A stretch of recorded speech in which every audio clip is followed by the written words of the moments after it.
I'm Matt Stokes. I'm at Site Gallery installing In Absence of the Smoky God, which is a 2-channel film installation, an audio work.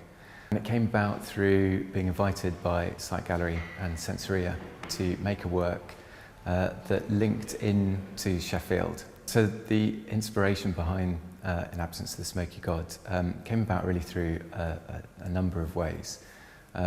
Part of it was to do with coming across certain locations in Sheffield, particularly the underground location as a kind of point of refuge.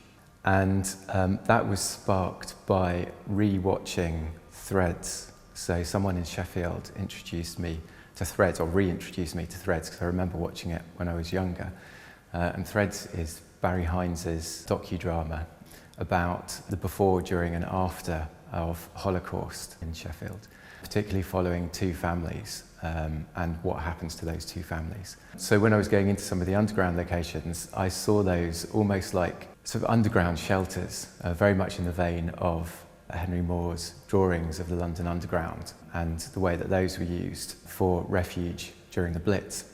And I kind of found that that was a good way into then thinking about different worlds that might exist, and particularly drawing from classic science fiction in terms of thinking about those worlds.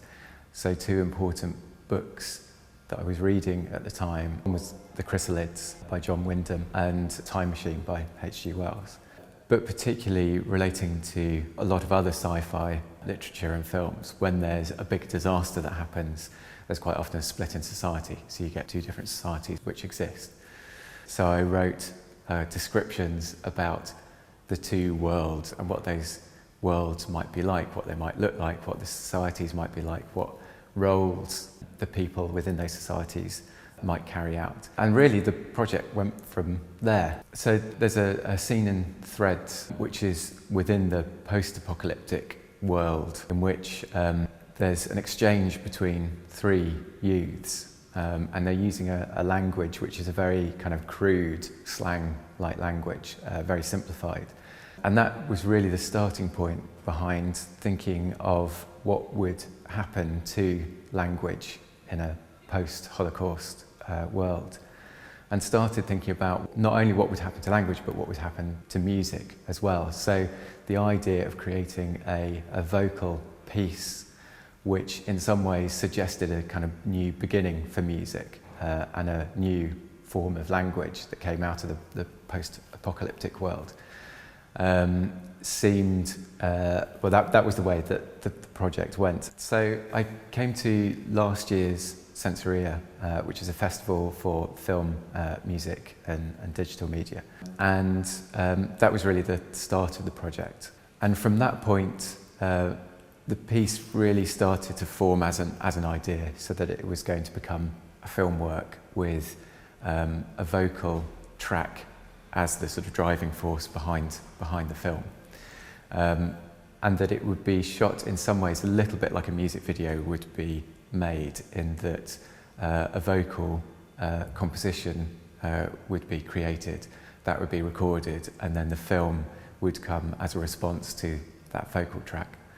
So what you see in the 2-channel film installation are essentially 2 different worlds which coexist, which have come out of the Holocaust at some kind of unspecified time in the future.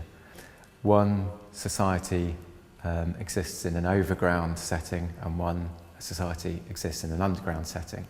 The 2 societies that exist in those settings speak 2 different languages. One language is, in a way, quite crude, a little bit animalistic, and that's the underground society. And there's something which is much more sort of, kind of, in a way, sort of earthy and real about their language, a little bit more kind of folky, and there is an element of folk song which does come into the underground language. And then overground, their language is based much more on tone. So it's much more on based around pitch or forms of pitch, whether it's hummed, whether it's a vocal pitch. So I started looking for vocalists and a composer to work on the piece. And I started talking with Ben Gaunt, who's a Sheffield-based composer. And what I really liked about Ben was that, one, he had an interest in sci-fi. He'd worked on a lot of different experimental tracks and just seemed to have a really nice attitude towards the piece and the ideas behind it. And then the 10 vocalists were found through a variety of routes. So initially getting in contact with local choirs, local bands, music groups. And the vocalists who were eventually found come from a whole variety of backgrounds. They all have very different abilities in terms of the way that they use their voice. So that ranges from people who are more in pop music world through to people who are improvisers. And we started working on the track, or the composition for the track, and it came about through 3 workshop sessions. So we started with nothing in terms of a composition, just ideas. Spent a few hours in the first workshop just trying out odd sounds, different ideas for the way we could use people's voices. And then gradually over the next 2 workshops, we just honed down what the composition might be. And then after the 3rd workshop, we had a recording session. The piece was recorded all in one take, so with all 10 vocalists in a room together, so they could all see each other, so it's very much like a live recording. And then the film came about really through that. So what you see in the final installation is there are 2 separate video channels and 2 separate audio channels synchronized together so that the voices work in terms of the timing of when one set of voices stops and starts, or another set of voices stops and starts, or whether they're all going at one time, and the relationship between the voices.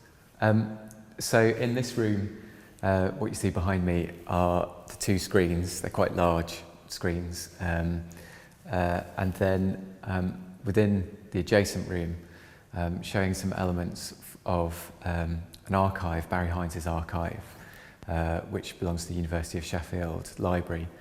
And then specifically taking things which relate to threads from the Barry Hines archive.